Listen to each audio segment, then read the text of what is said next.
కేంద్ర ప్రభుత్వం అమలు చేస్తున్న అభివృద్ధి కార్యక్రమాలు ప్రజలకు చేరాలంటే మీడియా పాత్ర చాలా ముఖ్యమని రాష్ట్ర వైద్య ఆరోగ్య శాఖ మంత్రి వై సత్యకుమార్ యాదవ్ తెలిపారు. కేంద్ర సమాచార ప్రసార మంత్రిత్వ శాఖకు చెందిన central bureau of communication (CBC) ఆధ్వర్యంలో కేంద్రంలో ఎన్డీఏ ప్రభుత్వం 12 ఏళ్ల ప్రగతి, అభివృద్ధి, విజయాలు అనే అంశంపై విశాఖ బీచ్ రోడ్ వైఎంసీఏ సమీపంలో ఏర్పాటు చేసిన 2 రోజుల చిత్ర ప్రదర్శనను మంత్రి ఈరోజు ప్రారంభించారు. అలాగే హర్ ఘర్ తిరంగాలో భాగంగా ఎన్సీసీ కేడెట్లు నిర్వహించిన 200 అడుగుల జాతీయ పతాక ప్రదర్శనను ప్రారంభించారు.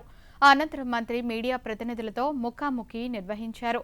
ఈ సందర్భంగా సత్యకుమార్ యాదవ్ మాట్లాడుతూ వార్తా ల్యాబ్ ద్వారా కేంద్రం చేపడుతున్న కార్యక్రమాలు ప్రజల్లోకి తీసుకువెళ్లటమే ప్రధాన ఉద్దేశమన్నారు. భోగాపురం ఎయిర్పోర్ట్ అనేది ఒక ఇండస్ట్రియల్ హబ్గా లేదా ఐటీ సర్వీసెస్, ఏఐ సర్వీసెస్ హబ్గా విశాఖపట్నం మారుతున్న నేపథ్యంలో ఒక మంచి ఎయిర్పోర్ట్ అనేది ఉంటేనే పెట్టుబడులు వస్తాయి. ఎవరైనా వాళ్ళకి దగ్గరలో దిగిన తర్వాత 50 కిలోమీటర్ల దూరంలో వాళ్ళ కంపెనీ పెట్టడానికి సిద్ధపడతారు, కానీ ఎక్కడో దిగి 6 కిలోమీటర్లు 7 కిలోమీటర్లు పోవాలంటే ఎవరు రాదు. ఎయిర్పోర్ట్ కారణంగా ఒక ఇండస్ట్రియల్ డెవలప్మెంట్ జరుగుతుంది.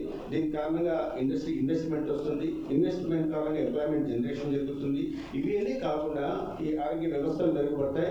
పర్యాటకం, టూరిజం అనేది హైయెస్ట్ ఎంప్లాయ్మెంట్ జనరేట్ చేస్తుంది. 2 సెక్టార్స్ హైయెస్ట్ జనరేట్ చేసేవి.